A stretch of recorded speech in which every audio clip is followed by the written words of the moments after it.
Good evening, everyone, and welcome to our June 12th meeting. Would you please stand with us as we recite the Pledge of Allegiance? I pledge allegiance to the flag of the United States of America and to the republic for which it stands, one nation, under God, indivisible, with liberty and justice for all. Board members, may I have a motion to move out of executive session, please? So moved. Second. All in favor? Okay. We've also had a chance to look at the agenda. Are there any alterations or corrections to the agenda tonight? Seeing none, may I have a motion to accept the agenda as written? So moved. Thank you. Second, all in favor? Okay, agenda stands. We offer the opportunity for visitors to speak to the board. Is there anyone in the audience that would like to speak to us tonight? Seeing none, we'll move on. We do have our high school tonight.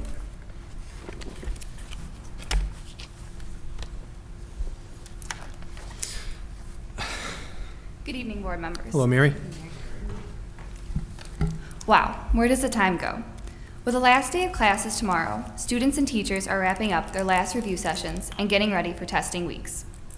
On Tuesday, June 3rd, the new Algebra Common Core exam was given to our freshmen. The algebra teacher reported that they thought the exam was fair and that there weren't any surprises as far as content tested. Last Friday, our seniors enjoyed their senior breakfast, received their yearbooks, and boarded buses to Camp Corey for a weekend of fun with their classmates. Tonight, their senior awards is happening, where many of them will find out about honors and recognitions they have received, including many monetary awards.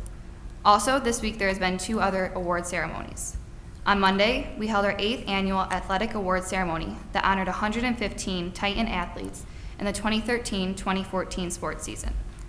Varsity coaches of each sport awarded the Titan Award to an athlete that exemplifies academics, athletics,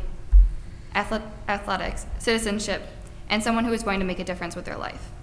The New York State Scholar Athlete Individual Award was given to the athlete with the highest GPA per sports season.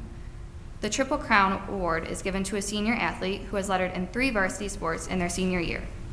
The Weibo Scholar Athlete Award is given to the senior athlete who has a combined GPA of 90 or higher and has lettered in 2 or more sports in their junior and senior year. The Musaf Award was given to 2 students who excel in both music and athletics, and the Titan Athletic Care Award is given to 2 student athletes who demonstrate what it means to be an athlete that cares. Also, this past Tuesday, 9th, 10th, and 11th graders were honored at our Titan Scholar Award ceremony. That night got off to a wonderful start with Grace Gamina singing our national anthem, and she also ended the night winning the Principal's Award for her amazing dance charity event, raising money for CRPS. That night, over 200 students were awarded for their hard work this school year. It has been a long and rewarding school year, and we are all looking forward to rest and relaxation. I want to thank you all for allowing me to share all the happenings at Thomas this year with you. Any last questions? Very nice job this year. Thank you. Okay, WTA, Lisa, come on up. I'm a game show host. Come on up.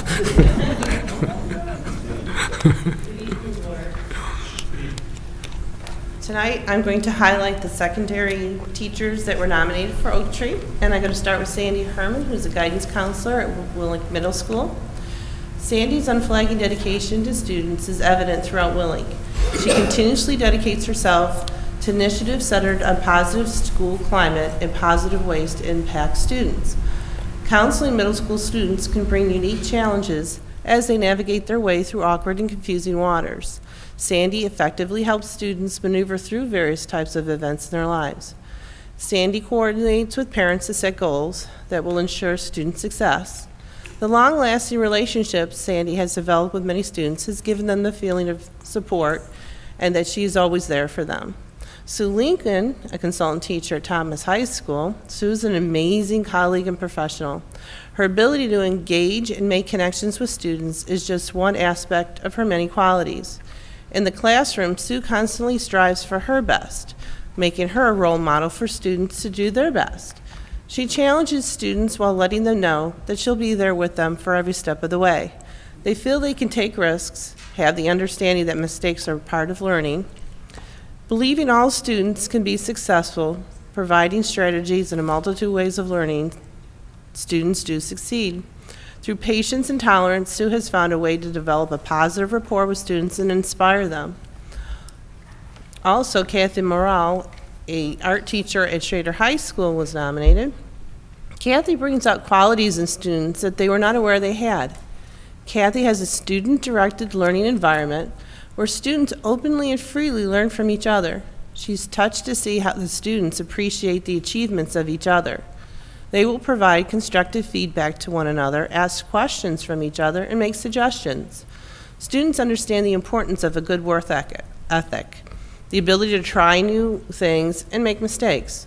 Working through mistakes, students learn the power of moving forward and finishing strong. Through the creative processes, students find themselves while exploring techniques and applying them creatively. Chris Eisenman, a science teacher at Willink Middle School. Chris is a fantastic science teacher. He helps students to celebrate their learning each and every day. For Chris, his primary goal is students learn how to think. Middle school students are at a crossroads in their lives where they're learning real independence.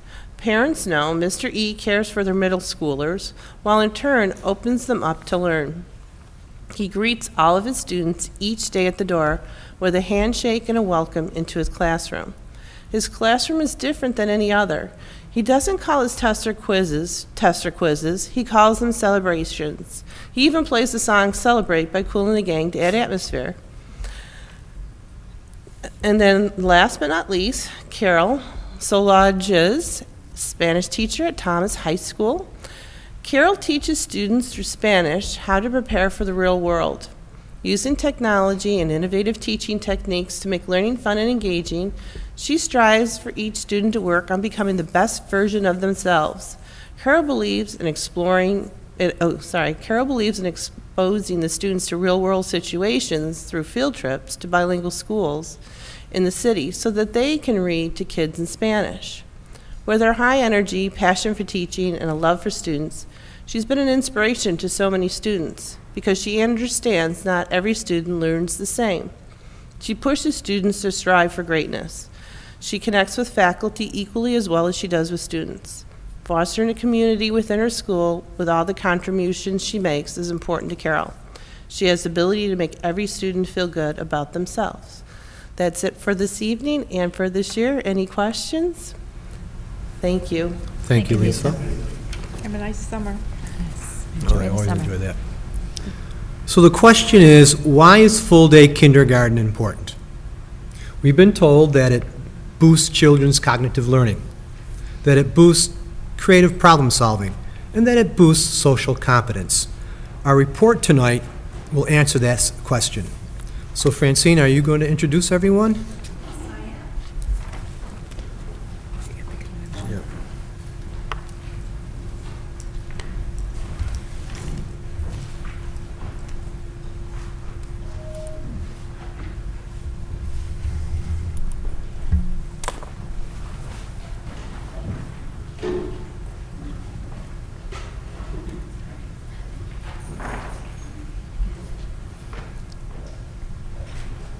Good evening. We have a cheery group here, can you tell? We do. I love it. So we're very excited to be here this evening, and so I would like to just start out by introducing everyone. So to my right, Lisa Foster. She's a kindergarten teacher at Schlegel Road Elementary School. Peggy Garitano, a kindergarten teacher at Plank North. Heather Balsamo, an assistant principal at Plank North. Tam Rochelle, a kindergarten teacher at Plank South. Amanda, and I had to practice this because I always want to say her maiden name, Valenti at Plank South as well, and Robin Jennings, assistant principal at Plank South. And then behind us, we have some groupies here, our directors, and they have been a huge part of our work as well, so just want to give kudos to them. And then also we have all of the administrators over in the left, right wing over there to be a support, because this really has been a full-blown, full-team project, the full-day kindergarten, so we're very excited about it. So When we took the time to think about this report, we wanted to make sure that we did a really nice job in presenting on behalf of all the kindergarten teachers. And so we do have kindergarten teachers here to help us out, but as you sit back and enjoy our presentation, you'll get to hear from some more as well. Okay? So everyone ready? So to set the stage, I'd like to share with you a quote by Penelope Leach, who's a psychologist and also an author. For a small child, there is no division between playing and learning, between the things he or she does just for fun and things that are educational. The child learns while living, and any part of living that is enjoyable is also play.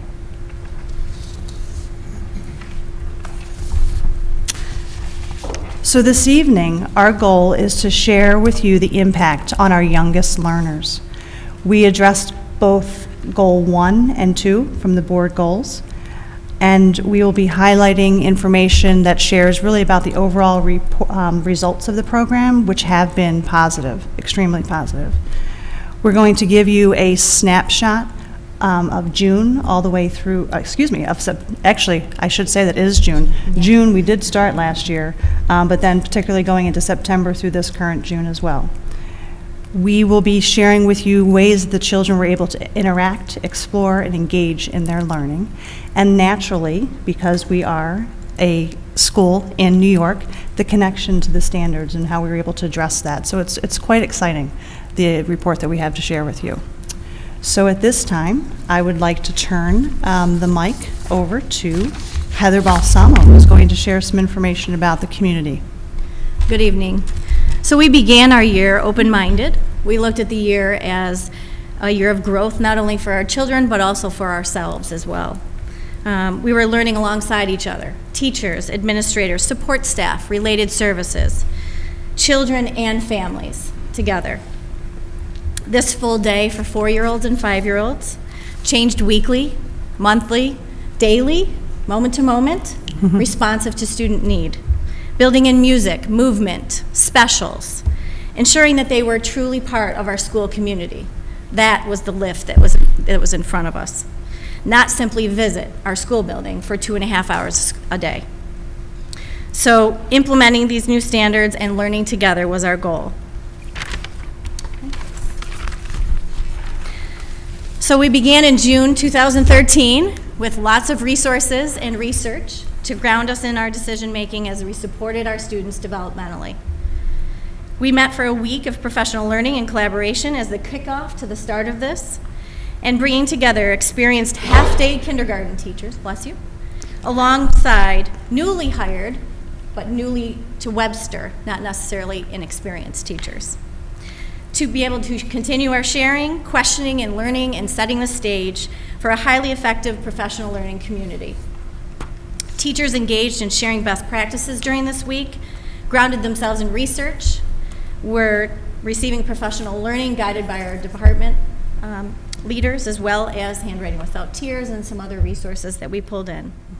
This resulted in their desire for ongoing sharing and opportunities throughout the school year.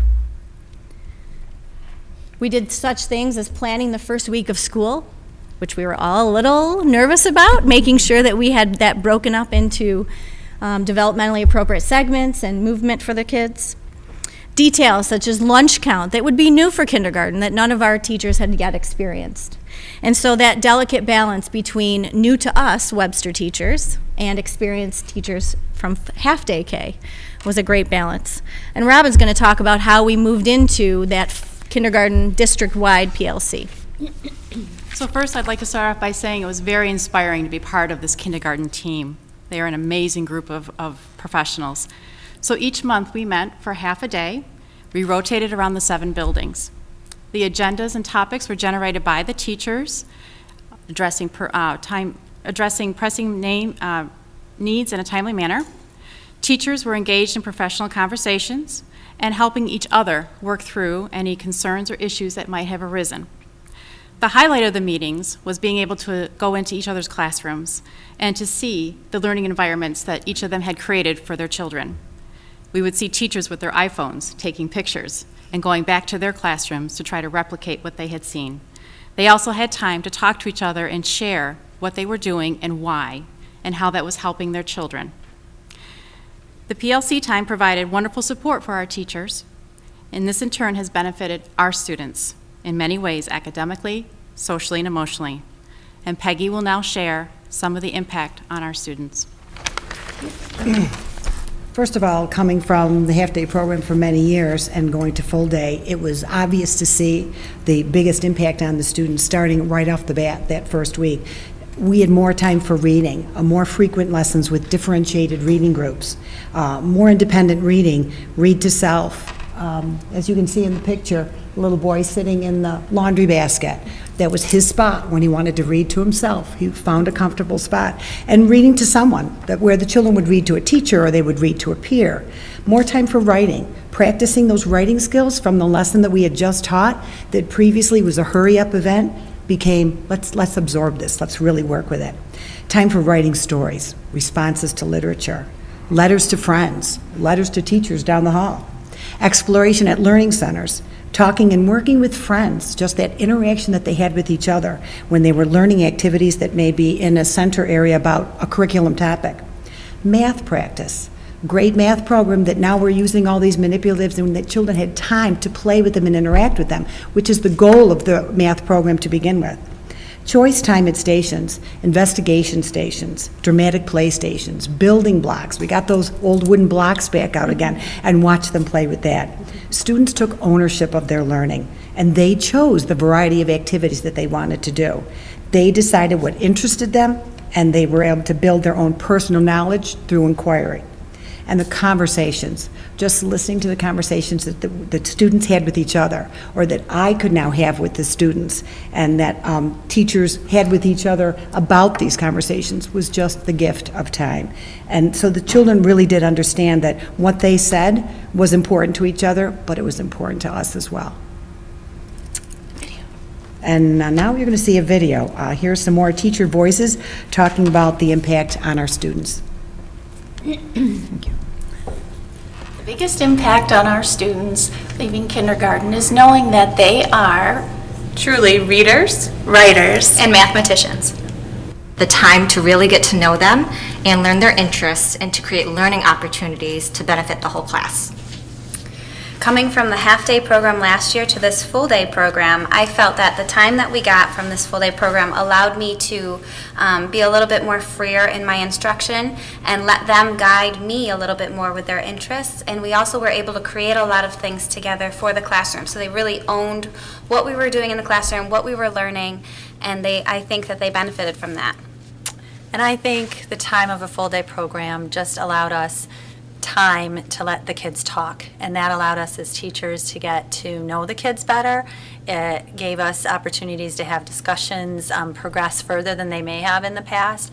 It allowed us time to explore whether it was a science lesson or a story that we had read, or translating lessons into play opportunities. Just more time always gave us more opportunities to let the kids share and be the ones guiding our instruction.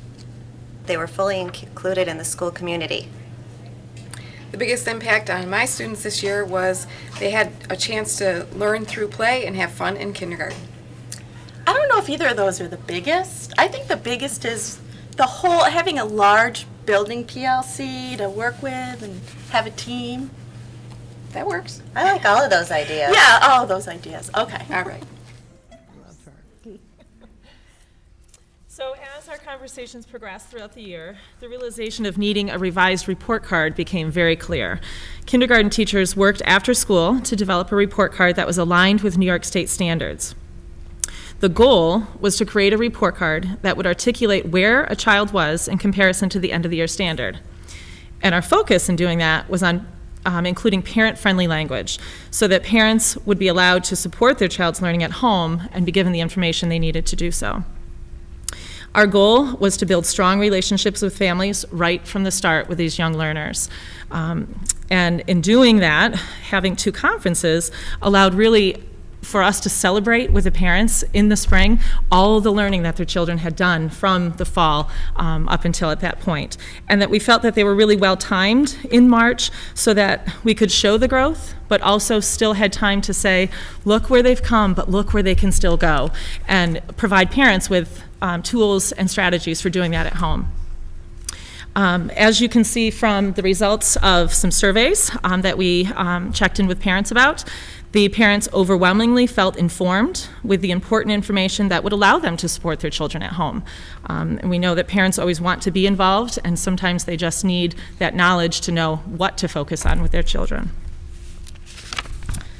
So from September through June, we have been able to see just an amazing growth in all academic areas as compared to what we were able to do and accomplish in a half-day program.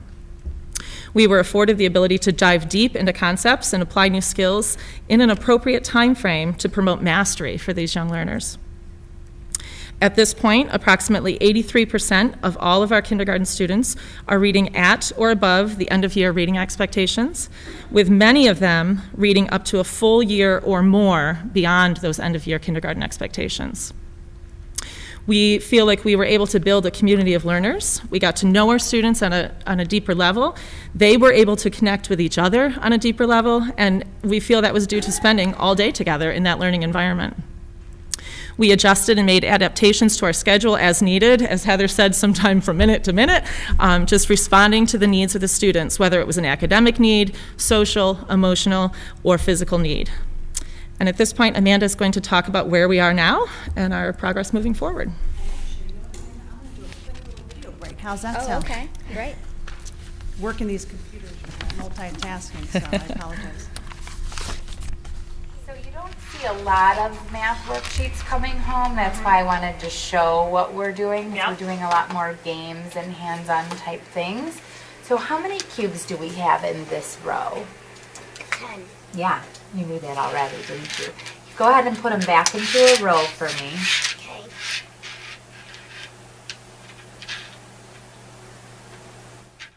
So student was at the conference.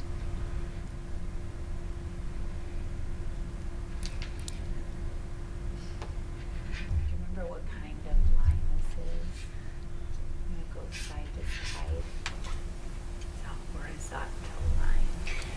Okay, so before, here, let me start with this, and then you tell us what the equation is. Are you closing your eyes?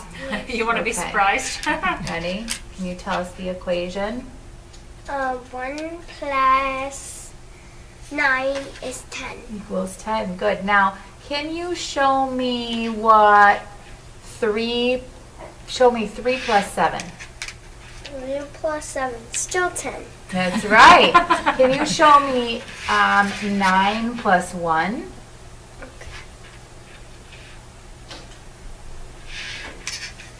Ooh. 10. You know what? You showed me the flip. This is 1 plus 9 equals 10. Can you show me 9 plus 1?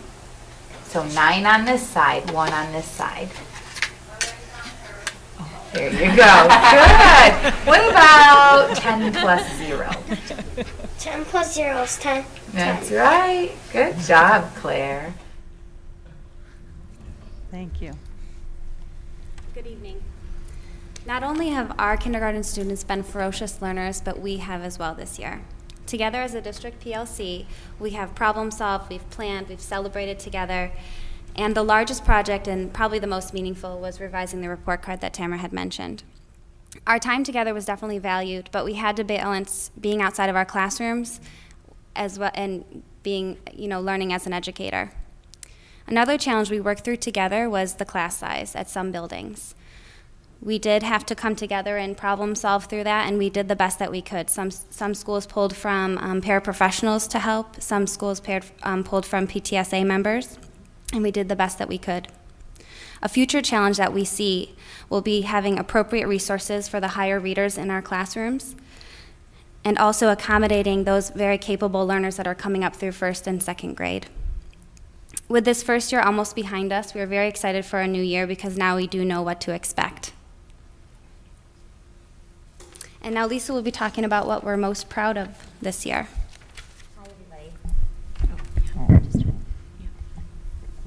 We're We're proud of so much this year, but I thought we would share just a few things. One of the major things that I think we're most proud of is being able to really focus on the whole child. Every year kids come to us at various stages of development, but this year we were really able to respect the individual differences in cognitive, social, emotional, and physical development. Also, we've had a great time teaching and learning through play. The kids really enjoyed school, enjoyed exploring content and reading and writing within play-based interest stations, which really had an impact on, their the connections that they made, and things became a little bit more meaningful and purposeful for them.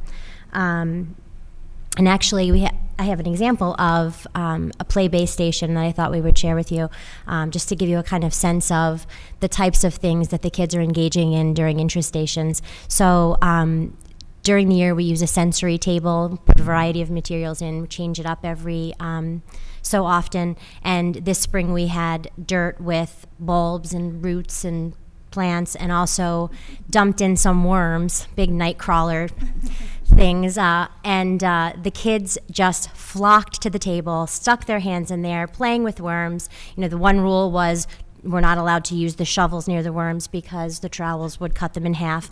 So they delved in, they took the worms, and then all of a sudden it led to this inquiry about worms, where they were writing down questions they had about worms, questions they had, we had that rule too, questions about worms. These were pretty big worms.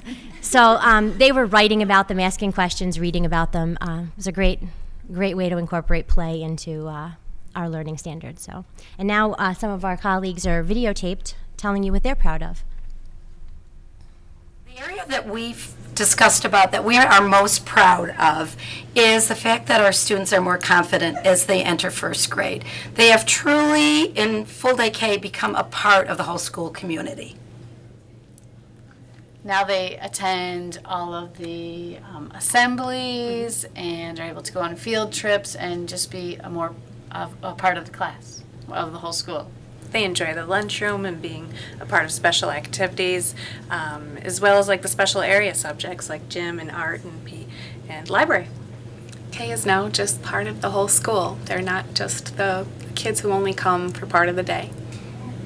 Our investigation stations, such as Sink and Float, Snow Fun with Matter, Seeds and Plants, Seashell Sorting, Classifying.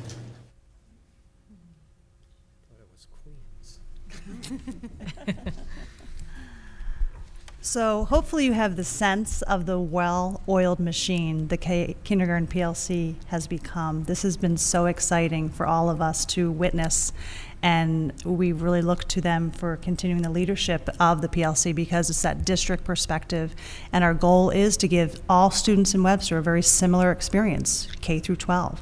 And so these guys are a great example of that and the power behind it, really. So, when you have such an effective group, they've already been starting to talk about our next steps. So this does include continuing professional learning. We are fortunate because many of the teachers are very experienced, and so they're actually conducting the professional learning. We had some of that happen this year during the school year, and we'll continue that this summer. We've already been looking at the focus for next year as far as revisions to schedule ideas or how we're going to support kids. They've been talking quite a bit about this, and they've addressed some areas to strive and work towards. We also have shared information or conversation about the collaboration time. It is really important for teachers to be with kids. And so how can we provide that balance? Because you know what? They want to be together. They have benefited from each other across the 7 buildings. A teacher I was engaged in a conversation with, I think actually it was today, she had mentioned this is the first time in, I think it was 14 years, that she actually knows all the kindergarten teachers in the district. And she's been a kindergarten teacher for many years. Actually, I think it's been 12 years. So that's quite powerful for us professionally to hear and learn about. So we have another video to share with you from some of these teachers. They all wanted to be a piece of this, can you tell? What we are looking forward to next year is the ability to Change. Improve. Modify. Next year, we are looking forward to planning instruction based on their stamina, developing guided math groups and playstations, doing it all over again, knowing what we know now. So, it's a fun group. You should see this, yes. Yeah. Couldn't have said it better. Oh, wait, hold it. I forgot something. We don't have the children here with us. You know, when you think about it right now, most likely they've been bathed. They're in their jammies. They're enjoying a good old bedtime story. And so, at this point, we would like to you, Emma. Tell me, what is your favorite part of our kindergarten day? Read to self. Read to self? Why do you like to read to self? Because I like to read books. You like, when you pick them for your basket, you like to read the new books? What is something that used to be hard for you that you think you've gotten better at? When I first got to kindergarten, I didn't know how to read the books here. And now? I do. That's awesome. That feels good, doesn't it? What is something that's still a little bit tricky for you that you want to get better at before first grade? Reading hard books. Reading harder books? Like those long Dr. Seuss books that you've been working on? Those are good ones, huh? I have Dr. Seuss. My aunt had 6 Dr. Seuss and then she gave them to me. Wow, you're lucky. Can you tell me something that you feel proud of that you learned to do at school? That I take my time writing. You do your best work. Good job, Emma. Thank you. And that's our report to you. Do you have any questions? Let's start with you, Mike. Well, I got to tell you, it was long overdue, and you guys do a great job. Going from privatized kindergarten, like my son did, going into first grade, compared to the kids that were half-day, there was definitely an advantage, and now that advantage is taken away. You guys are doing a great job. My first official thing as being on the board last year was the first day of school, was watching Peg Garitano, and the energy that she had was amazing. And I said, there's no way she's going to keep this up the whole year. And I got to tell you, Peg, how you were the first day is how you are the last day. You are go strong. But ladies, thank you so much, and great job. Thank you. Thank you. A wonderful report. It's important to see this come to fruition because of the discussions we had and the importance of building a strong base. And from the base going forward, Peg and I had this discussion in Wegmans, I don't know how many times, about, I get around. if it isn't there, it's a church, but I get it one way or the other. So what you've done here is set that strong base for the future years, and maybe there'll be less reliance on some of the things we need to do now for students because they had that better base. So that's important. One thing that I did take note of in the data that you showed, we know that it's important for the communication and collaboration to help the children go forward, but it seems to sound like that needs to take place a little bit more at home, because you had about 13% of your people, or 1 out of every 8, doesn't feel the report card, as long as you're putting a new report card together on this, doesn't have enough information at a significant enough depth for them to be able to reinforce things that they may be able to help at home during this reading time we just talked about at night, when the kids are getting into the jammies and stuff like that. So I think if 1 out of 8 people is having trouble, that could be a detriment, and that's 2 out of every kid's in a classroom. So we need to try to figure out how to, if you're going to try to do something better, that might be some of the targeted summer work to do, and keep up those peer observations, because you learn from each other. Mm-hmm. Thank you. Fritz? Just a question on the PLC. So this is the kindergarten PLC group, Is that, Oh, no, this is only a representation. this is representation? Yes, so there are 28. at least 28 Gotcha, teachers, okay. and then there are directors that attend and administration. Mhm. Gotcha, okay, all So right. each school has their own PLC? So yes, so at each elementary building, at every grade level, there's a PLC. Okay, so a kindergarten PLC, that we all, in each grade. And then we throw in a little, consultant teachers, literacy specialists, speech, so all the professionals at each building. District-wide, we have the kindergarten PLC that involves all the kindergarten teachers.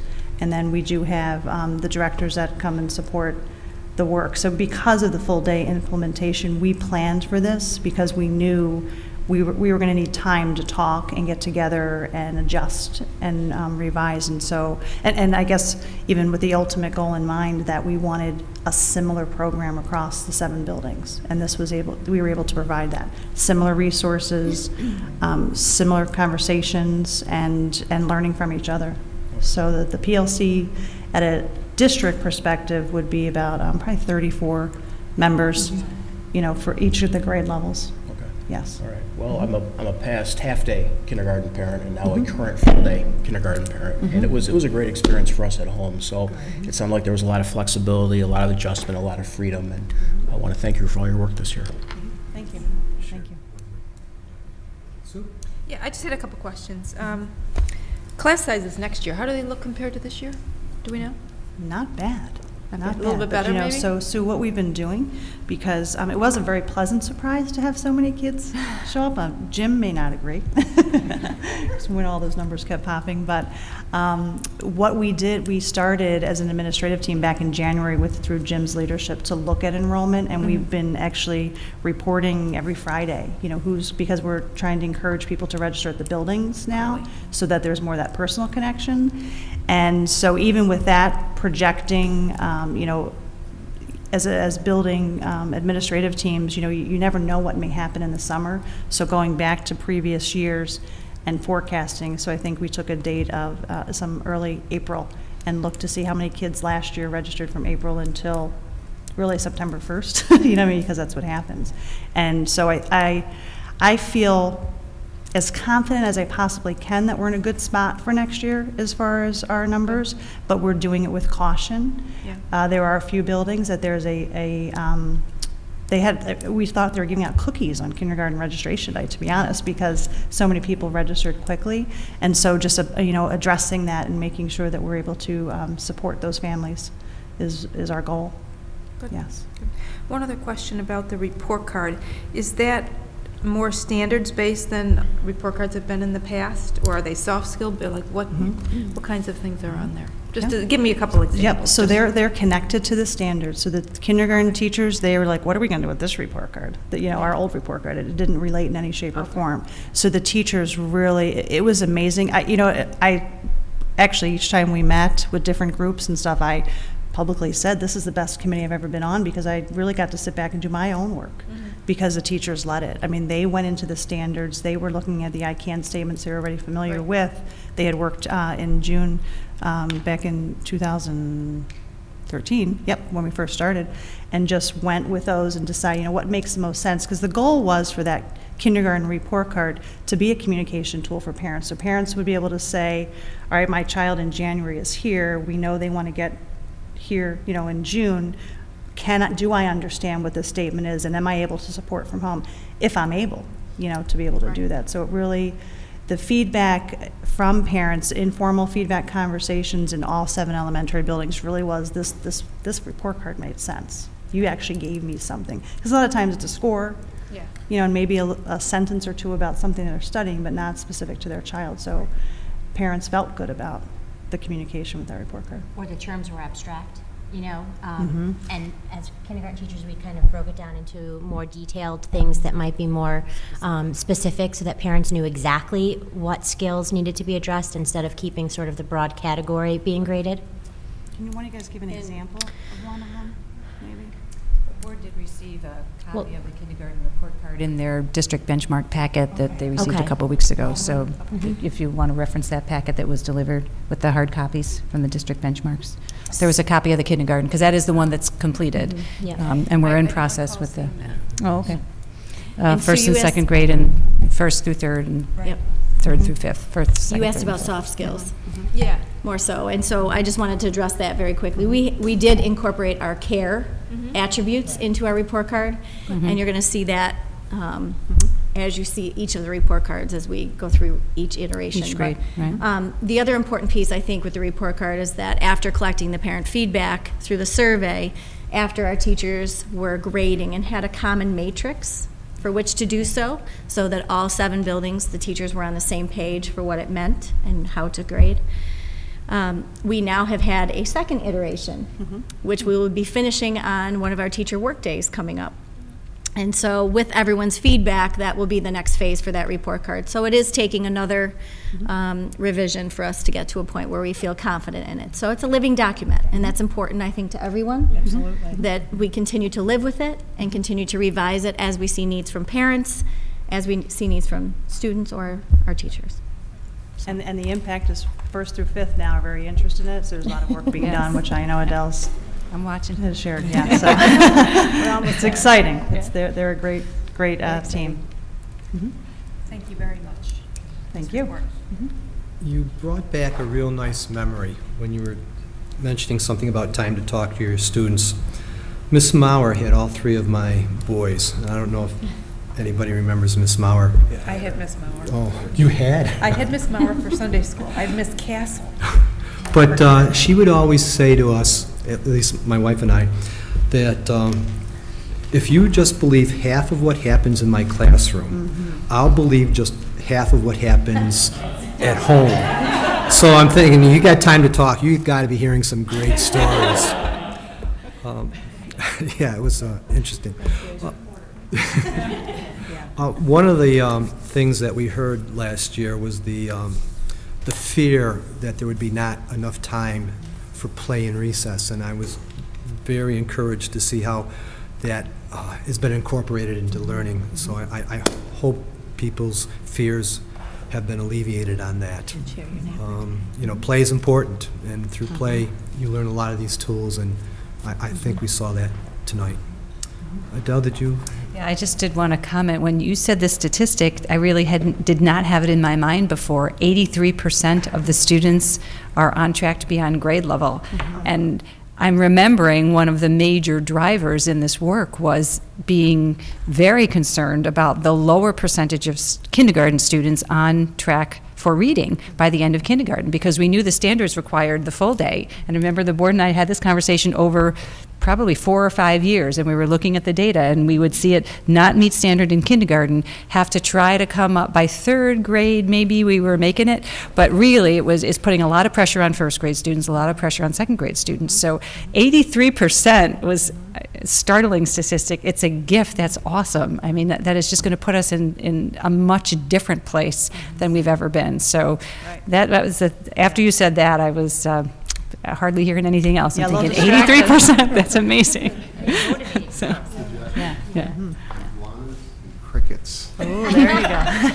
That will be fun next year, huh? Oh, The kids? okay. Huh? Okay. I got it. What about a 5-foot snake? No. Okay. Be careful of it. Don't want to get them loose. All right. Board members, this does require action. May we have a motion to accept the full-day kindergarten report, please? Thank you. Second, all in favor? Aye. Motion carries. Thank you very much, ladies. Nice job.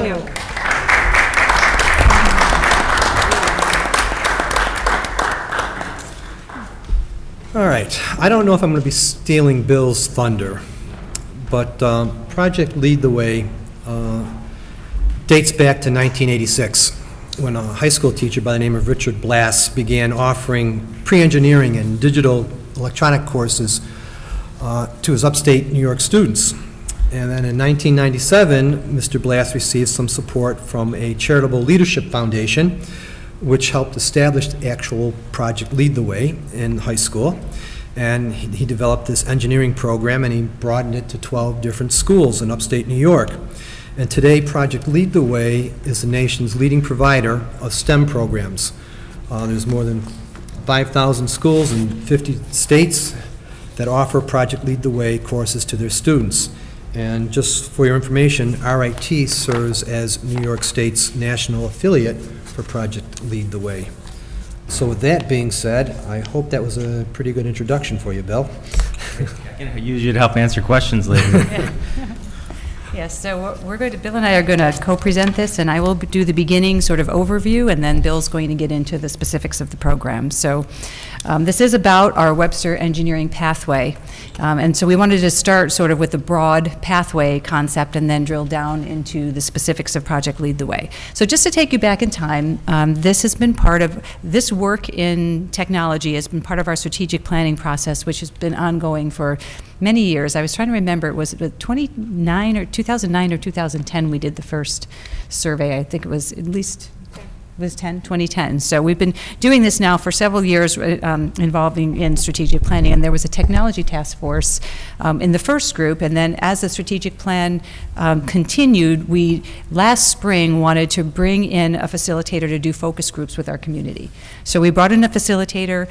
She ran several focus groups because we really wanted to hear the community's input as to what they would like to see in terms of a district focus. We wanted to see, especially with that connection, that college career connection. So the facilitator met with teachers, she met with students in the high schools, she met with our business partners, she met with higher ed, she met with parents, PTSA parents, non-PTSA parents. All in all, about 200 people participated in our focus groups.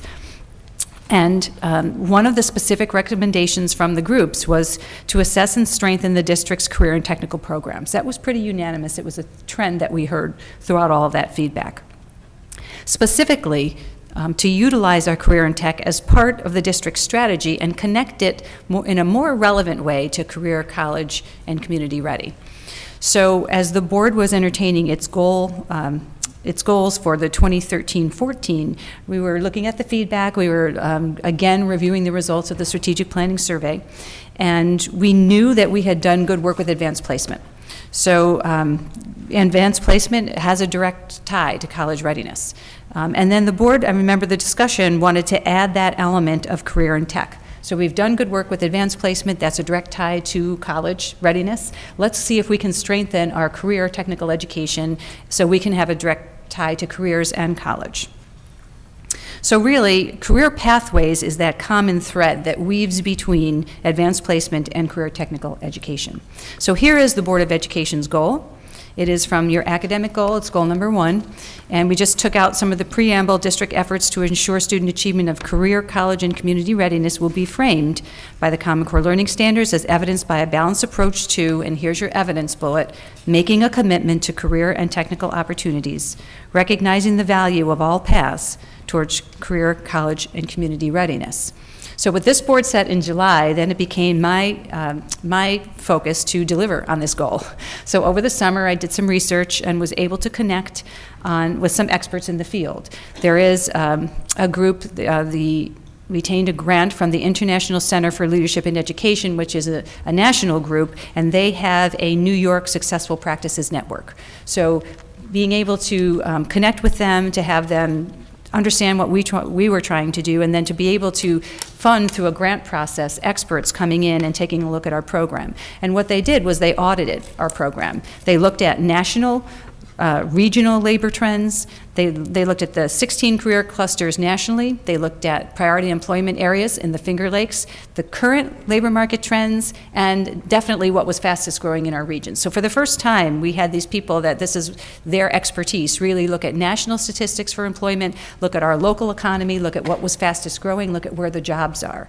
I know so many parents have said to me in the past that they wanted to have a good understanding of what would prepare their students to go to post-secondary ed and have a real chance of coming back and living locally if they wanted to, so that they would have those options. And parents weren't as clear about what was available locally for their students to come back and have a good career and a good job if they wanted to stay in this area. Sometimes they felt like they would have to go into a national arena. So this group came in, they did this audit for us, and then the second part of it was they identified these strands in our community as well as connected to the national market, and then they audited what we had. where were the strengths in our career tech program? What things did we have in place that we could build upon? And then from that study, they made specific recommendations. So here's specific action to take. Now, we've been trying to keep the board in the loop on this. We did have some conversation about this in January when the report came in, and then we did a report in April to the board on these findings. So tonight, what we're reporting on is the process of meeting those recommendations, and then we are going to tell you how the tech teachers, what they're recommending in terms of a path to go forward. So the top recommendation in the whole CTE audit was to look at the engineering pathway, number one. So the findings said was pretty much the auditors felt we had a strong tech infrastructure, and this was a relevant and growing field in their research, both nationally and locally. And so their first recommendation was to establish an approved program in engineering based on a nationally validated program. So they gave us two choices, Project Lead the Way or Engineering by Design, as the programs that they would recommend we connect to. So at this point, I delegated to Bill, and Thank Bill you, will pick Adele. up the story. So one of the first things that I did starting in the fall was to talk with the technology teachers. There's about 16 of them, and we had to make a decision. So with the process that we followed was to create a team that consisted of the technology teachers, the building level administrators in charge directly related to technology, as well as the building principals, representatives from FAME, which is the Finger Lakes Advanced Manufacturers Enterprise, and someone from Optimax, a local company. And what we did was we had, during our department meetings, we had formal and informal presentations from people that were implementing both curricula. We even had someone on the board for Engineering by Design. So it really was a very serious decision, because once the recommendation's made, this is what we're going to be implementing for years to come. So they took it very seriously. It took about 6 months, this process. We even talked with teachers in neighboring districts. And in the end, after all those months, the team recommendation, and it truly was a team recommendation, was to recommend to you that we adopt the Project Lead the Way curriculum. And we provided handouts for you that kind of highlight Project Lead the Way a little bit. One is who they are, what the program is, what courses they offer. They offer engineering, but they also offer biomedical and elementary and middle school programs, and then why they're so successful, which Mike spoke to a little bit before we got started. So with that, any questions about the process? We'll have to do questions at the end. Okay. So when we look at this, we're trying to say that it's not about just a curriculum, it's a career path. So who should take engineering as a student? And so when we look at engineering, it's the foundation for STEM learning. When you think about STEM, which is science, technology, engineering, and mathematics, you use the knowledge and skills of science and math to engineer solutions to problems, which is the technology. So that's a good way, that's my way of kind of describing what STEM is. So it's the technology is the actual product, and engineering is the process. So when you think about that, there really isn't many career paths that don't value engineering. It's a way of critically thinking and solving problems, and so for our students, anyone that engages in this pathway is going to benefit in the long run. When you think about engineers, it's definitely one of the fastest growing professions in society as well, for the students that really want to be engineers. So how will kids benefit from actually engaging in Project Lead the Way curriculum? The Project Lead the Way is a national program, and in New York State, over 115 districts are currently using Project Lead the Way. And there's a reason for that. It's because the students that engage in this curriculum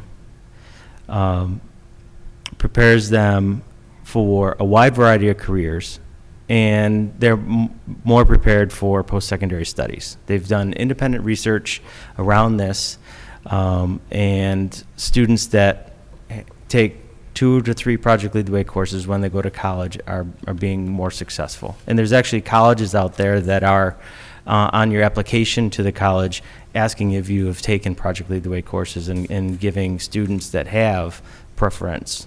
And there's even some that are doing scholarships based on if you've taken Project Lead the Way courses. So there's a definite benefit for our students to engage in this curricula. What we are proposing as a technology department is that we implement the following courses. There's the 2 foundation courses, Introduction to Engineering Design and Principles of Engineering. And then there's specialized courses, computer integrated manufacturing, digital electronics, and then the capstone course. So it'd be a 4-year sequence for students if they wanted to do a full pathway. But the important thing here is to realize is that when we were talking about Project Lead the Way and making this decision as a department, we recognize that we're going to also be working on other career paths.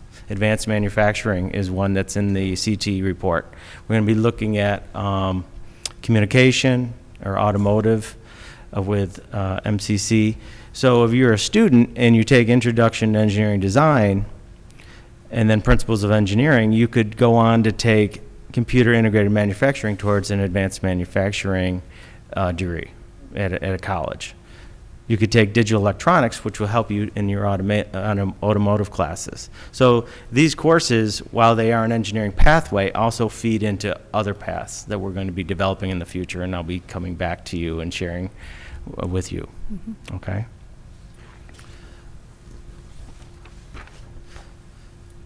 So we got to the point where we made the recommendation, and now the hard work is upon us, and that is the implementation.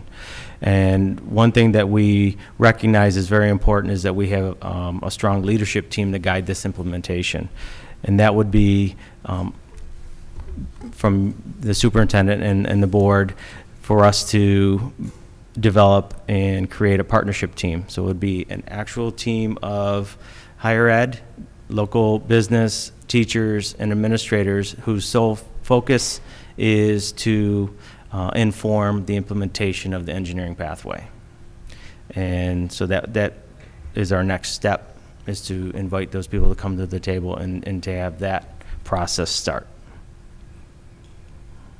At this time, I'd like to talk a little bit more specifics about the implementation. About the budget? Yeah. Okay, so the implementation, what I'm excited about the partnership team, because Bill has already networked some wonderful people in the community that we didn't have partnerships with before, FAME and Optimax.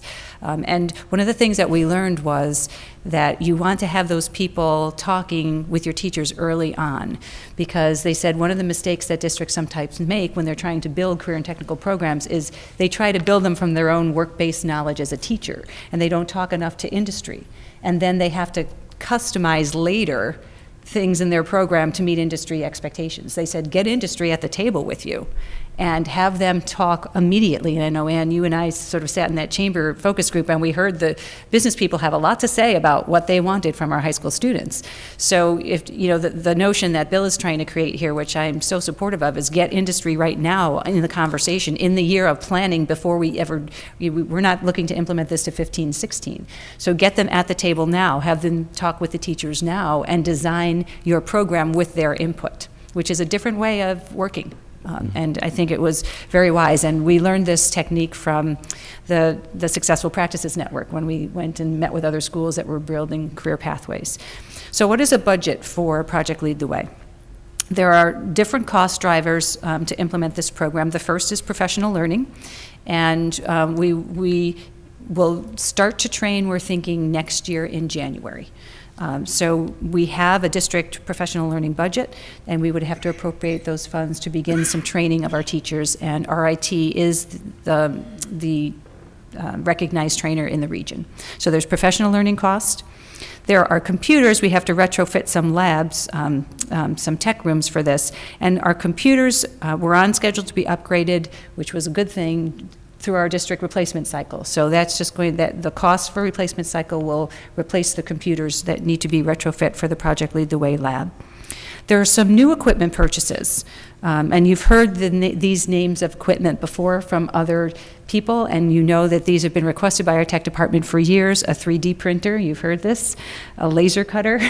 So this type of equipment needs to be purchased, and so to build into our budget, that would be one-time purchases. So each year as a district, when we do our budgeting process, we identify some area that takes priority in the budget. So if you remember last year, we appropriated $50,000 towards marching band uniforms as a priority. In the past, we've purchased cafeteria tables, a large expenditure of cafeteria tables to upgrade a cafeteria. So what we would be having to do next year is appropriate about $40,000 in that priority new equipment to lift the equipment for this program. There's supplies that have to be added in, and there's a recurring cost that would have to be added into the building budgets next year of one recurring cost to just be connected to the program. That'd be $3,000 at each high school. And then there'd be some one-time supplies that we'd have to add to the building budgets with that recurring cost. Inclusive of that, it's about $10,000 in each building. So we're looking to have the initial implementation. We take next year as a year of planning. And to budget for this. And then we would look to implement in the fall of 15-16. And over 3 years, we'd do the initial foundation course in the first year. And then in the second year, when we'd add a course, there would be some one-time expenditures again that we'd have to lift. By year 3, the costs start to reduce then. So it's really, we're going to have 2 years of new money starting in the 15-16 budget cycle in order to run this program. So what would be the communication plan? Should we move forward with this? We have been thinking a lot about the communication plan. It's, and I think we have good lead time with a year to have district-wide presentations for students, parents, teachers, counselors, administrators, and the board on what Project Lead the Way means. It's very exciting and dynamic, and it will be fun to really just get out there and talk about it and celebrate the fact that we're going to have these new pathways in Webster. We need to develop and distribute an engineering program brochure, and I think one of the intricacies of that is to be able to speak specifically of how engineering can launch into other career pathways, so that the students have to understand that these skills and aptitudes that you develop with Project Lead the Way are really inclusive of other careers as well, and they really will benefit them going into a variety of careers. And then we would have to update the high school course catalog, of course, for course selection process, which would be next year in January. In terms of evaluating the program, our partnership team would be tasked to have that boots-on-the-ground evaluation. So they would be meeting regularly, doing regular evaluations of the program, making sure they're like the quality assurance team. And then we would look as other quality indicators, enrollment in the course sequence, how students perform on end-of-course assessments. They also have formative assessments developed through the program that we could get a sense of how students are performing. We'd look at post-secondary career choices. How did it impact the choices students make after high school? And then the last bullet here is something that we've talked about. We'd want to see more of a gender balance than we presently have in science and engineering and STEM.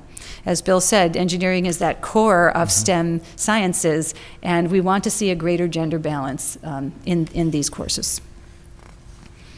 So that is our report, and we'd be happy to entertain your questions. Ask Bill. We'll start with Fritz. Bill, I've got a series of questions, and I think if I just ask them one at a time, because I don't think they're related, but you may. But right. I think if I ask them one at a time and then just let you answer. First one, what teaching certification will be necessary for someone to teach a Project Lead the Way course? In New York State, required technology certification. Okay. Project Lead the Way, they'll train people that aren't certified in technology, but in New York State, to teach technology courses, you need to be certified. All right. Right now, for example, at the high school level, there's photography classes that are under that technology umbrella. will Project Lead the Way courses, as it's phased in, will those be in addition to the course catalog, or is everything going to be driven by what those student enrollment numbers show when it's time to sign up for courses the previous year?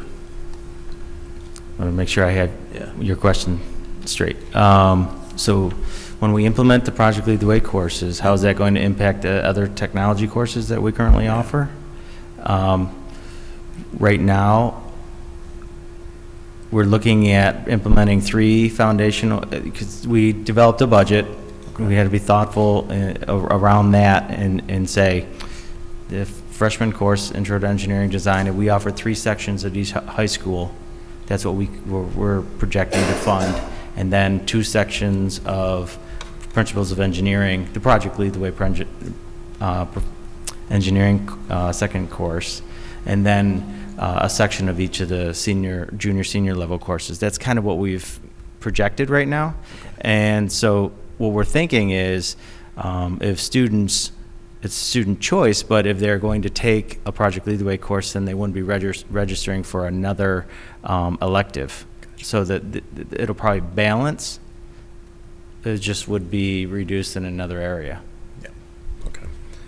And then the final question is, will there be an evaluation process after a year, 2 years, 3 years? Because this will be an investment. It'll be a change. Will there be an evaluation period or some type of process to show this is worth it to continue, or it's not, we're going to go in a different direction? Mm-hmm. Yeah, we highlighted a couple of ideas that we had around how we want to evaluate the program. I think, for one student to get all the way through 4 years, we would be looking at 4 years, 5 years from now, when we actually have the first student that would actually be taking the capstone course. So there are end of course assessments that are required by Project Lead the Way that our students will be taking. So that's, I don't know the level of feedback they'll give us for that. I can check into that. I know that they use that to evaluate their program. So there are assessments that students are required to do. We also can be looking at if there's an articulation agreement with Project Lead the Way and RIT, so students can actually earn RIT credit for each one of these courses. So that could be another measure, is how many students are actually taking advantage of that and earning RIT credit. We could also look at enrollment.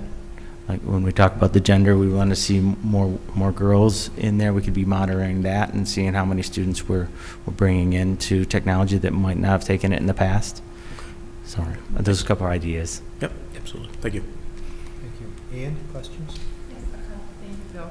First of all, so it seems clear to me that this project is a direct link in process to a 4-year college degree. What about the kind of the middle skill requirements? How does that impact how does Project Lead the Way impact that development? Right.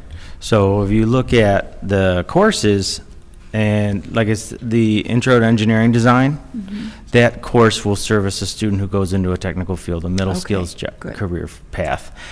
We also were thoughtful in the courses that we selected in computer integrated manufacturing, which students would be using a robotic arm and a CNC mill to create parts, which is exactly aligned with advanced manufacturing. So that equipment is what they're actually using in industry. So that is a strong link. Mm-hmm. That's good to hear.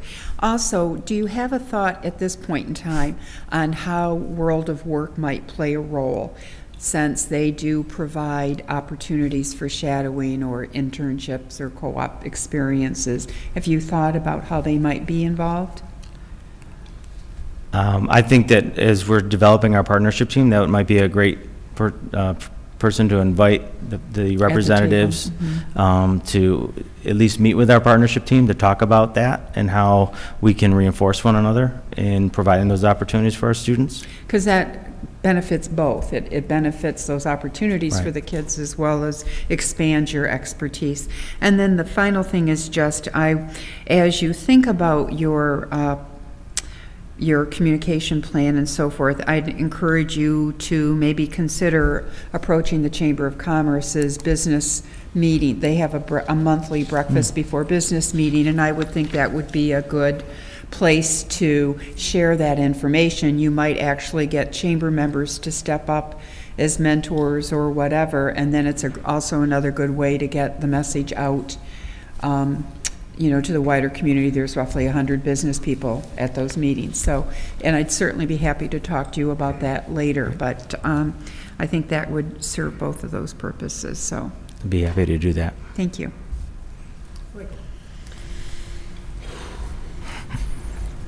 I'm going to go off from what Ann said, and I'm going to go from there. I got several questions. You've got business partners in the community. Optimax is one of them, and who was the other one? Well, we really haven't put the net out fully. We have FAME, which is the Finger Lakes Advanced Manufacturing, which represents over 100. So that net is going to grow. We're going to bring other businesses in. That's what you're looking to do, get other ideas from other engineers from different companies and so forth. Who puts the actual program together? Is it the technology teachers with our business partners, or is it a canned program like modules that we use now? This is a good question. What we're actually going to be implementing is a national curricula. Okay. Called Project Lead the Way, which is in their engineering pathway. So what our business partners are going to be able to provide is what you were talking about a little bit, is those maybe to provide some experiences within that curriculum that we can embed in there, but also they could be mentoring students coming into the school and working with them around the projects that they're doing for and towards that curricula. They could be doing field trips to industry. And so the partners can provide those kind of valuable resources to support Project Lead the Way. One of the partnerships things that we did is with Project Lead the Way, they're going to be using VEX Robotics. So one of the outcomes could be that we actually start doing a VEX Robotics team and competing in that, kind of like Sparks, but they're smaller, and so you can have more teams. So you might have some things develop out of that support what we're doing in the classroom, and that's what the partnership team would do. Okay. The other thing is it sounds like it's starting in 9th grade and going up. Is that correct? Correct, for the Project Lead the Way curricula. Correct. So as that goes up and it gets more advanced, now we talked about credits being possibly rolling into our IT. Is this going to end up eventually maybe more towards an advanced placement like AP credits to maybe go to other engineering schools? Or is it just basically with our IT? Once they earn the credit from RIT, they actually get a transcript from the college, so they can, typically what they might do with that is use it as one of the elective credits for their freshman years and take the engineering courses again at the college that they choose to go to, but at least they're still taking some of that credit that they have to pay for off the table, and they're getting experience that's going to help them do better once they get to college. Okay. Let's see, do I have any other? I think that's it for right now. Thanks. Yeah. Thank you. Mike, Tom? Questions? Good report. Thank you. Do we have anybody else in the area, any other schools doing this locally? Yep. Is there anyone else looking into Project Lead the Way besides Webster, in Monroe County, for instance? Yeah, Fairport, Irondequoits, both the Irondequoits implement it, and actually one of the partnership team we're looking at from, what? Penfield as well. Penfield. There's quite a few districts. Okay, just a but we're going to do suggestion it well. When we go out for that budget and things of that nature, pool the needs of the group. That's where this U.S. Communities is going to come in from purchasing. Instead of trying to go out on our own, we may be able to get machines at a group rate. If we do it through BOCES or however we do it, but just let's not try to Lone Ranger it. And when we actually looked at prices for 3D printer, Brentfield had just purchased one through BOCES because we see the purchase records. And how is, I know it's a national program, but how is this tied to our Common Core state standards? As far as the classes? The curriculum is directly aligned with the Common Core. How will they be inserting their modules besides what Project Lead the Way is bringing? It's all embedded. I mean, when you talk about Common Core, you're talking about communication, you're talking about communication through reading, writing, speaking, listening. It's all embedded within the curricula, and so they've identified those linkages. And actually, it's a benefit to us to a certain degree when we get to the point where we want to, if we decide to do that, apply for CTE certification like our business pathway did. That's one of the requirements for that, is that we take the curriculum and align it to the Common Core, and that's already been done. So, Okay, thank you. Bill, I know it might be too soon to ask, but are there any ideas on how we're going to try to make it gender balanced? there's a lot of ideas. Some schools have tried from middle school having gender-specific courses in technology, where they have an all-girls class in 8th grade, and then they would stay together when they go to high school. I think it's about education and communication. I think that's going to be our first approach, is really letting the students see the opportunity that participating in these classes is that it's not traditional shop, that it really is using your mind and designing solutions to problems, and that it's for everybody. So we're going to try that approach before we get as extreme as trying to do a gender-specific type of pathway. Since it really is a STEM type course, will we be encouraging our students to do 4 years of math? Yes. I mean, I think they should be doing 4 years of math, 4 years of science as well. And this is, what's nice about, this is a true STEM. Everybody talks about STEM and what it should look like in school. And this is a truly integrated curricula. And so what I envision and would love to see at some point is where we're bringing the math and the science teachers together with the technology teachers to look at this curriculum, and so that when the physics teachers are teaching physics and the math teachers are teaching whatever they teach. Nice. Can you tell we share an office? And that was purposeful too, that Eric and I are in the same office, is that we look to align the experiences the kids are having in all three of those areas so that they can make that connection in their learning.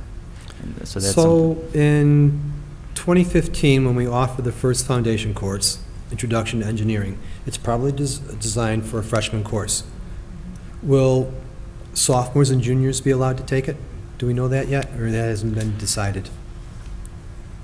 That wasn't a consideration. I was actually thinking that we would open it up to the freshmen, but that's something we can look at. So then freshmen take Introduction to Engineering, then the sophomore year you take Principles of Engineering. Correct. And then your junior year you'd probably take either that computer or digital, and then your senior year you take the capstone. Correct. If you do the whole sequence. If you do the whole sequence. Okay. Well, to do that, is that going to have an effect on what we offer in middle school? At this point, and as part of the CTE audit, is that they recommended that we do a middle school curriculum review. Met with the middle school and the high school technology teachers as we started talking about an engineering pathway, and I wanted them to think a little bit more globally about their department and not think of the engineering pathway as synonymous with our technology department.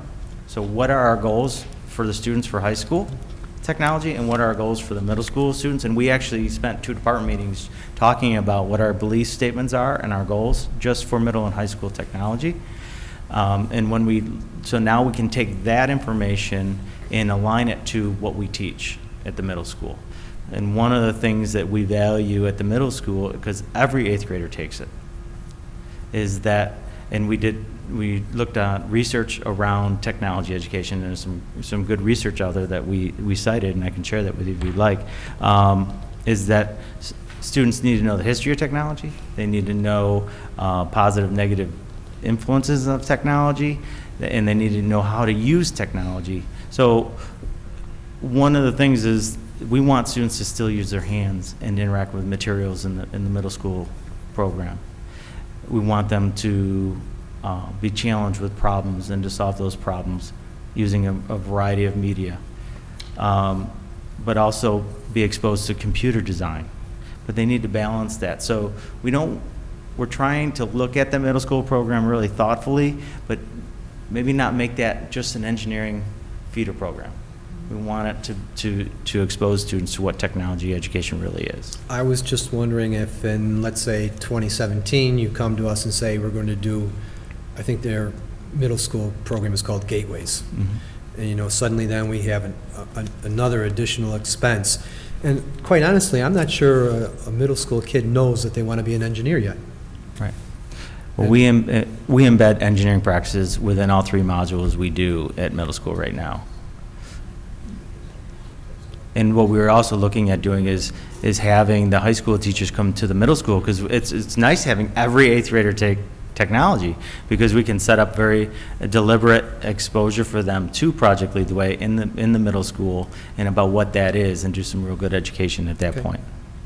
I just want to make sure that we don't create this so that kids have to start it in their freshman year. And I know it's designed that way, but somebody in their junior year might suddenly decide, I'm interested in engineering. Maybe I misspoke with that. I mean, I said we weren't thinking about that. We're anticipating that we will get at least 3 sections of freshmen in each school. Right. If it grows beyond that, then we'll have to look at our ability to do that. And I know this is in the infancy state, so it's a lot more will come out. And you're all set, so? Yep. Okay, thank you. Board, we do need a motion to accept this report. Thank you. A second? Thank you. All in favor? No? Motion carries. Thank you. Thank you very much, Bill. Adele, your report, please. Okay, I'd like to start tonight by thanking the community and our schools for supporting the American Cancer Society's Relay for Life event. Our district hosted Webster's portion of the event at the Webster Thomas Track, and this event is such a great example of how our school buildings are used as a community resource, places where the community can gather for meaningful experiences. Many of our schools actively participate in the annual Relay for Life by recruiting teams to walk in honor or remembrance of Webster friends and neighbors. So I want to acknowledge the DeWitt Road School community, whose students helped the Pandemonium team raise over $1,600 by participating in a Relay for Recess, which we see up on the screen right now, running during recess. It's a great activity, great exercise. And students ran several loops around the school. They also sold luminaires, and you can even head to Yolickities in Webster to contribute to the cause. When you check out, just say DeWitt Road Relay now through this Sunday, June 15th, and all monies will go toward their team. So I want to thank all students and teachers at every school who ran, walked, or donated money to support this worthwhile endeavor for the American Cancer Society. We're honored to host this event, community-wide event, for the past several years. And since I'm speaking about community-wide events, I'd like to invite the community to the inaugural Webster Community Day with the Rochester Rhinos on Friday, June 20th. That's a week from tomorrow at the Rochester Rhinos. Thanks to Webster Central PTSA for putting this event together. Some of our students will be singing the national anthem and even welcome the players on the field at this event. So it's sure to be a great way to celebrate the end of the school year, to spend time with your families. Tickets are $8 apiece, and $3 of those dollars will go back to our own PTSA. So you can visit websterptsa.org for a ticket order form, or get tickets through your building. The elementary buildings have flyers going home. I'll be there, PTSA will be there, and we'd love to see the community come out and enjoy this event at the Rhinos. Now I'd like to congratulate a group of 12 Webster Schrader and Webster Thomas students. They're high school seniors who participated in a district-wide Division I and Division II sports signing ceremony last week. So you see our student athletes up on the screen with their names. These student athletes gathered along with their coaches and families to sign ceremonial letters of intent to play their chosen sport at Division I and II colleges and universities. And as we know, it's quite an achievement for accomplished student athletes. Very few students have the opportunity to continue playing the sport they love in college, and we congratulate these students for that honor. We wish them well as they make us proud both on and off the field. With summer recess quickly approaching, I'd like to make our families aware of a change in the district summer reading requirements.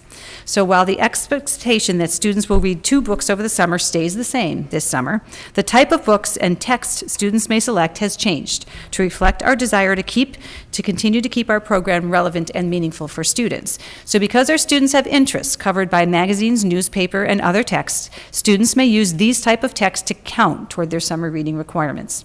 This summer, your child may choose from the following options to meet these requirements, keeping in mind that 150 pages of text will equal 1 book. So if you look up on the screen, you can see that now a student may choose to read 2 books, or 150 pages of text from any school-appropriate source and a book, or 300 pages of text from any school-appropriate source. So you can see it on the screen now, but write this down. If you go to websterschools.org, you type in summer reading in the search bar, you can get all the information and find out and keep these requirements fresh. And lastly, this is our last public meeting in June, so I'd like to wish everyone, students, faculty, families, a relaxing, sun-filled summer vacation. Remember to read, spend time with friends and family, and get ready for an exciting 2014-15 school year. And that ends my report. Thank you, Adele. All right, we'll move into board business, and we have in front of us a resolution to approve a tax certiorari settlement. Jim, do you want to explain a little bit more? Yes, this is a settlement of a property in Webster that the town has approved, and we would recommend approval. Our attorney has reviewed this along with the town's attorney, and we recommend settlement. We'll be making a refund of about $7,500 back to the taxpayer, and that will be for the 13-14 year. This settlement also goes through 14-15 there, but there is no refund for that year. Thank you, Jim. Any questions from the board? May we have a motion to approve the resolution? I'll make that motion. Okay. Thank you. All in favor? Aye. Opposed? There are none. Motion carries. Jim, tell us about the treasurer's report. Well, April's a pretty quiet month, but we did receive just over $2.5 million in receipts, and most of that came from real property taxes, as this is the time that the county pays us all of the installment payments that they do for us once the collection period is over. We had just over $64 million in our accounts in the general funds and reserves. Page 2, you'll find the school lunch, federal, capital, and trust and agency beginning and ending balances. And then on page 3, we'll just take a look at our investments, and just over $65 million is under investment, and the rates today are running between about 0.08 to 0.11, which is a decrease from the March time period. Questions from the board? Motion to accept the treasurer's report, please. Second? Second. Thank you. All in favor? Are there any opposed? Motion carries. We now have a recommendation of transferring funds from unappropriated fund balance to some reserves. Jim, you want to tell us all about that? Yes, this is the 13-14 unappropriated fund balance and reserve accounts. These are estimates. As you know, we won't be officially closing our books till sometime after June 30th. The board, by SED regulations, must receive estimated transfers prior to June 30th, and then the next process will be when the board takes final action, which is prior to them setting the tax rates, which will be in August of 2014. So for this year, the recommendations, the estimated recommendations are, and we're probably a little bit over in the total recommendations, but the reason you have them this way is as we begin talking about them throughout the next couple months, we'll think about where this money is best placed. One is our capital reserve, and we'll be using some of that money with this current project that we're doing. The board still has well over $3 million that they can put into that project, not more than $1.5 million at any one time. So at this point, I'm recommending that we think about a $700,000 transfer into this reserve from the unappropriated fund balance at year end. Our tax cert reserve, it was set at the proper value for this past year. With all of the tax cert settlements, this year we've settled over about $520,000 that will be coming out of this reserve.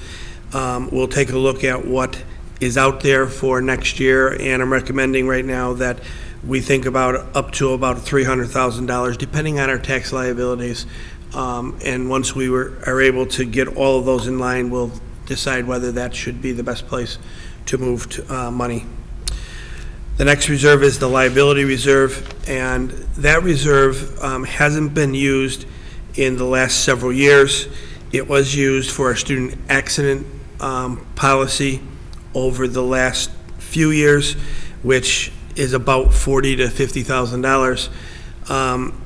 That student accident policy that we currently have and we self-insure with Excelis is going to be ending as Excelis is getting out of the business. So we'll have some runoff. So my recommendation is that we close this reserve or reduce this reserve to about $150,000. That would allow us to transfer about $3.5 million that's in that reserve to another reserve.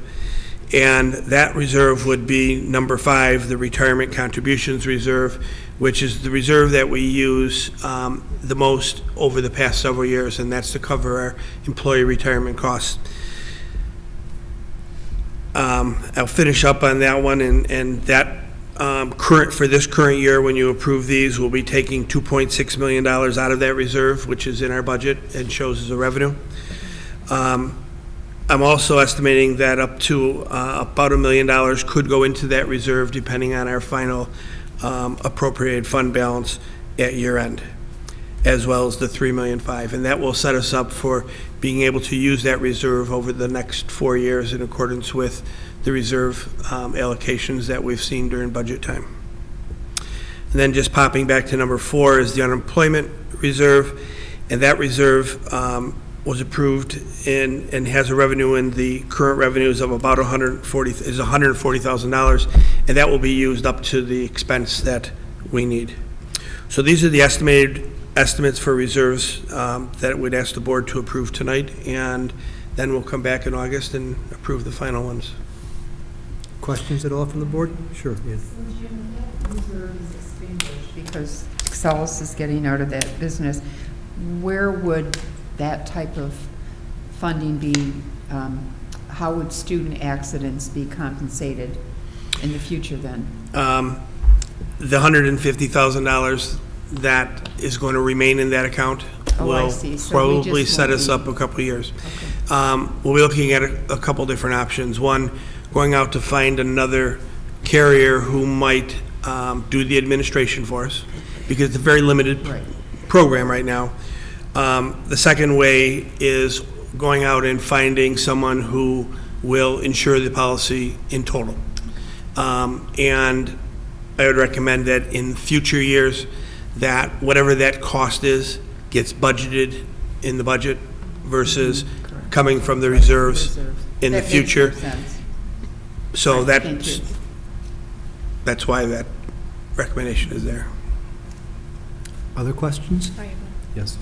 When we vote on this in August, can you give us a summary of, what the balances are of all the reserves? Yes, I will. Okay. I have that if you'd like to know any of them as of today. The whole picture and, what Yep. we've spent down over the last couple of years and that schedule that we see. Just update. Okay, yes. Thank I know what you're talking about.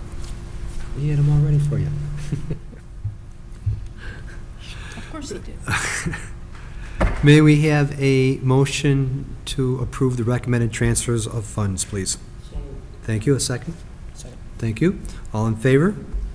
Are there any opposed? Motion carries. We now need to look at a bond resolution, and this does call for a roll call vote. This involves the capital improvement project. We'll be borrowing what is it, 9 million something, Jim? 9,715,105 will be the portion that we'll borrow, and about $3.2 million will come from our reserves if the total costs are within those numbers. But the total project's just over $12.9 million. This bond resolution gets all of the ball rolling on all of the things that are necessary from the financial advisor's standpoint, as well as from bond counsel. And yes, it does require a roll call vote. Okay, are there any questions about this? All right. We need a motion first. Oh, I'm sorry. I'll May make we? a motion. Second. All in favor of the motion? Oh, roll call. Oh, that's right. That's right. See, sorry. Ann? Yes. Sue? Yes. Mike Weston? Yes. Fritz? Yes. Tom? Yes. Mike Sotelo? Yes. Okay, that takes care of that. Now, we have a transportation request. Jim, you want to fill us in on this a little bit? Yes. In April, we did a bid for in-ground lifts components. We had 3 lifts at the bus garage that needed to be repaired and some parts replaced. There are only 2 companies that do this type of work. Only one of them did bid on it, and the cost to repair these 3 lifts, not replacement, is $185,000. The company that is being recommended here is a leader in their field, and we believe the price is fair and competitive. One of the things that I will add to this piece is in July, we'll also be coming back and asking the board to approve a emergency contingent expense request, which will allow us to file for, with the state ed, to have this as a capital project. We'll be able to fund it out of our unappropriated fund balance, and then that will generate building aid over the course of the next several years for this expense. Questions from the board? Mike? Nope. Oh, okay. Jim, based on this repair work that's done, will that include some of the things to help mitigate this problem from reoccurring? You said there was some water collection before. There's some water collection, the parts and worn, the gears. We're talking about lifts that are roughly 14 years old. Right. The project was part of the building condition survey that the board received back in November. It wasn't on our radar to do this and actually replace anything, and over the winter, we did have an inspector come in, take a look at them, and we need to do something in the next 6 months or so. So summer was the best time to start thinking about this, and that's why this project was I guess moving I must forward. have- But I guess we will also have an every 6-month inspection program that we're now going to institute, to have them come in to make sure that there is no water collection, there is no wear and tear, that everything's being maintained in a little different way than it was in the past. Thank you. Mike? Jim, on that, my question to you is, what's the safety concern on that going forward? How long is it going to take us to put in? And in that time period, is there a safety concern with those? No, 2 of the lifts are not being used right now. We're only using the one that we believe is the safe one. I won't say that they're unsafe. They can be lifted, but we're not putting people under them. But the one is operating fine. But they're all put in at the same time. They all needed to be, the gears and the cylinders need to be replaced. When will they get actually replaced? It's probably going to happen, hopefully sometime in the August timeframe. Again, with this new information today, and not being able to get it to the board in time tonight to adopt the resolution for so that we can get state aid. We got to get it into the state, and SEI, our architect, will be working on getting that paperwork together to get in as soon as the board approves this in July. and then it's an immediate approval. So we'll be able to probably begin work at the end of July. Any concern that it's going to slow up some of the work for the summer for the buses being ready for the fall? No, because we're not using 2 of them right now. Okay. Thanks, Jim. And we have 2 other lifts that aren't hydraulic, they're stationary lifts Okay. that we also use. Okay, good. Okay? Yep. Then may we have a motion to award the in-ground lift components to the, what is it, Viltree Corporation? I'll make the motion. Thank you. Second? All in favor? Are there any opposed? Motion carries. Well, I'm sure we all started doing our summer reading, and we all read 150 pages of the AP textbook. Physics, no less. Oh, boy. What goes up must come down. Very good. Yeah, tonight we have in front of you is a recommendation for an AP textbook. Great process that was put into place. It's a similar process that we have used in the last couple of recommendations that we've made to you, with one addition, one great addition that came from our Board of Education Goals number 2, and we wanted to be able to foster student leadership. And so we actually, the committee was able to boil it down to 2 different selections, and then they said, you know what, let's have the students help us decide. And the teachers took it back to the students, and lo and behold, we were able to come up with a recommendation. It was clear to the students. So we have before you that recommendation tonight. I know one of the questions that often comes with our textbook selection is our online resources. So the second page of that does have the availability of this AP textbook that we are going to recommend for the selection, and that is that it's available 24/7, and it has a lot of great resources. And that was one of the selling points, not only for the teachers initially, but certainly for the students as well. So, are there any questions that you guys might have? Yes? Okay, Sue. Okay, so are we adding a course, or are we, it Yep. says here that we're splitting one course into 2 courses, so a 1-year course is now a 2-year course? This is because the AP has changed, and they have gone from AP Physics is now AP 1, and AP 1-2 is which is what we are doing as a district. And again, that was a College Board national change, and we went from physics, the older physics version, to this year's current physics. It's just a change of breakup. Is it beefed up? What's the difference? The course 1 is going to allow more students to take that and have it be equivalent to Physics 1 in college.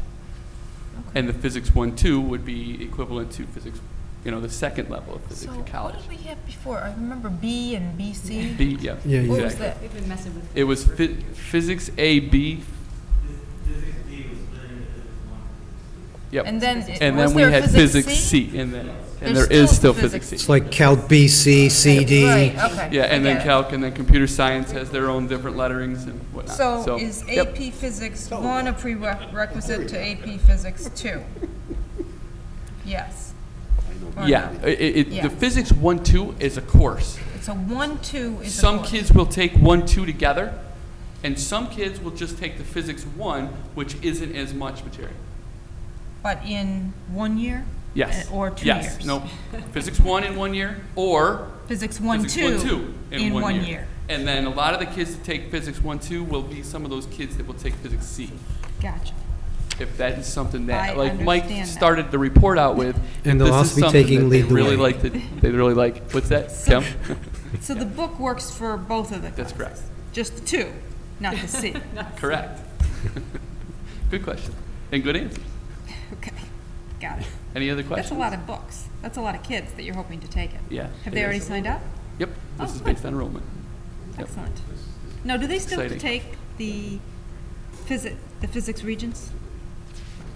Yes, those kids will take the physics regents. So you take an AP Okay, exam and a okay. regents? That's right. That's correct. Yeah, right. Isn't this where you asked to go on the AP calendar? Now I'm tired of saying that question. It's getting old. But yes, I will say it. Okay. We should start school 2 weeks earlier, so our kids have the advantage as Many- other students. Yep, exactly. Can you negotiate that, Mr. Green? It have to be 6 weeks early. 6 weeks, okay.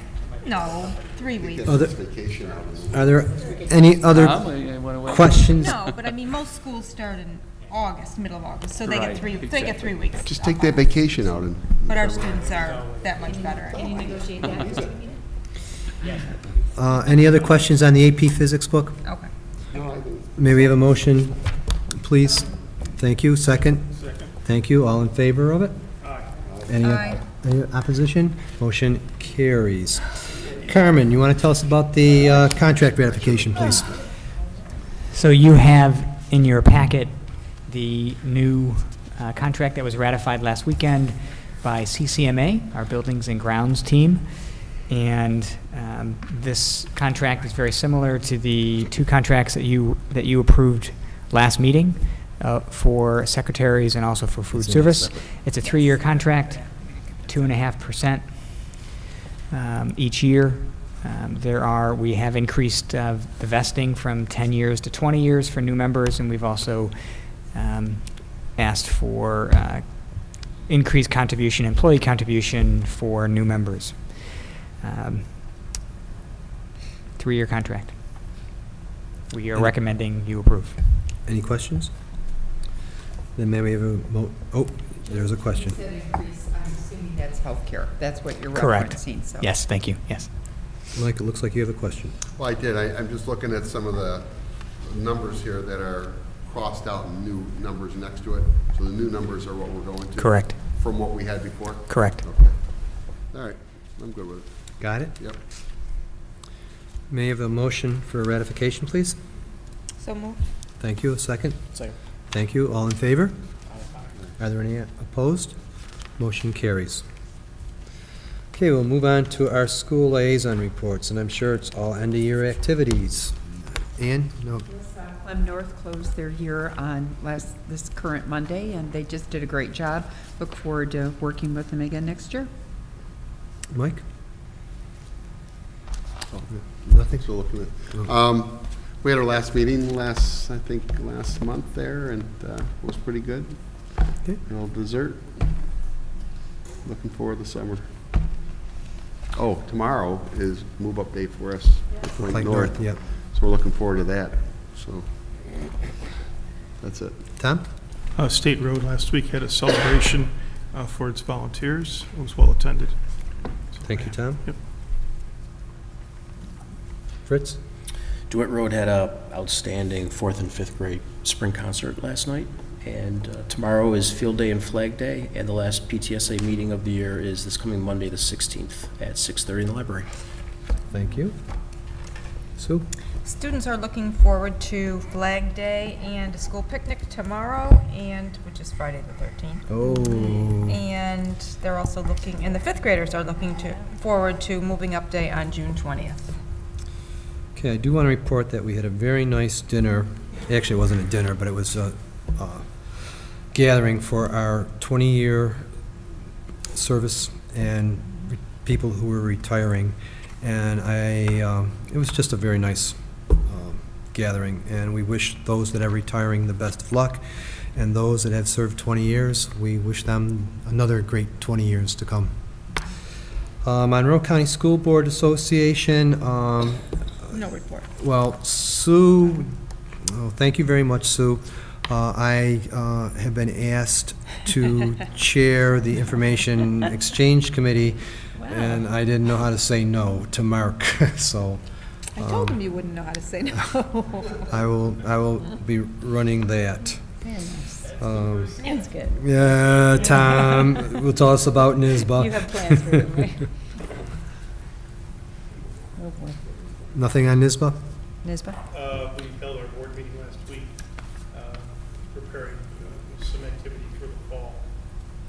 And that basically All right, I do have a question for the board. The annual New York State School Board Convention is in October, and if we register within the next couple of weeks, there is a reduced price. So I'm wondering if there's anyone interested in going to New York City, October 26th through the 28th. It's Sunday through Tuesday. Yes. Can I let you know? You can. It's just, we were just trying to figure out if anybody was interested now, so there's a savings of about, what is it, $50 or so? When do you gotta know, like, for the savings?